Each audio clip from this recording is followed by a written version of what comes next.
అండి నేనైతే గోంగూర పప్పు సింపుల్గా ఎలా చేయాలో చూపిస్తాను చూసేయండి. ఫస్ట్ మా ఛానల్ ఎవరైనా చూస్తుంటే లైక్ చేయండి, సపోర్ట్ చేయండి, సబ్స్క్రైబ్ చేసుకోండి. ముందుగా కందిపప్పు ఒక టీ గ్లాస్ తీసుకొని ఇలా కడిగి ఒక అరగంట నానబెట్టుకోవాలండి. నానబెట్టి పక్కన పెట్టుకున్న తర్వాత మనం గోంగూర సగం కట్ట గోంగూర ఇలా తీసుకొని శుభ్రంగా కడిగి ఒక బౌల్లో తీసి పెట్టుకోవాలి. కందిపప్పు నానబెట్టిన కందిపప్పులో ఈ ఆకు కడిగి నాకు పెట్టేసుకోవాలండి. సూపర్గా ఉంటుంది ఈ పప్పు అయితే మాత్రం తినాలంటే వదిలిపెట్టరు. టమాటా వేసి నేనైతే టమాటా వేయనండి, మీరు వేసుకునే పని అయితే అది మీ ఇష్టం అండి. తర్వాత 3 పచ్చిమిరపకాయలు ఇలా కట్ చేసుకోవాలి, తర్వాత ఒక ఉల్లిపాయ ఇలా కట్ చేసుకోవాలి.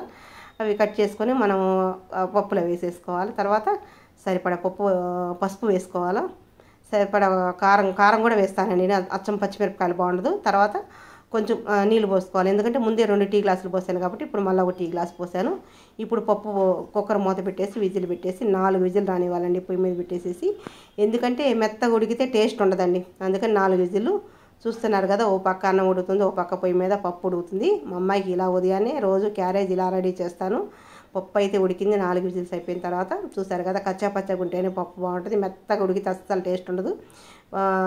గంట పెట్టి కలిపినా కానీ ఊరకనే మెదిగిపోద్ది. కాకపోతే ఏంటంటే పప్పు గుత్తి కాబట్టి కొంచెం సరిపడా ఉప్పు వేసుకొని పప్పు గుత్తితో ఊరకట్ట 2 తిప్పులు తిప్పేసి ఇంకా పక్కన పెట్టేసుకోవాలండి. తర్వాత పొయ్యి మీద నూనె పెట్టేసుకొని తాలింపు కావాల్సినవి అయితే వేసుకోవాలండి. తాలింపు కొంచెం నూనె వేసుకోవాలా. తర్వాత తాలింపుకి ఉల్లిపాయలు, కరివేపాకు, తెల్లగడ్డ, తాలింపు గింజలు, ఎండుమిరపకాయ ఇవన్నీ నేను వేసి దోరగా వేగిన తర్వాత మనం పక్కన పెట్టుకున్న పప్పుని పోసేసుకోవాలండి. పోసుకున్న తర్వాత అన్నీ సరిపోయేది చూసుకొని మనం ఇంకా 2 నిమిషాలు సిమ్లో పెట్టేసి ఉడికించుకున్న తర్వాత చాలా బాగుంటుందండి ఈ పప్పు అయితే మాత్రం. మీరు ఒకసారి ఇలా ట్రై చేసి చూడండి నేను చేసిన విధానంలో.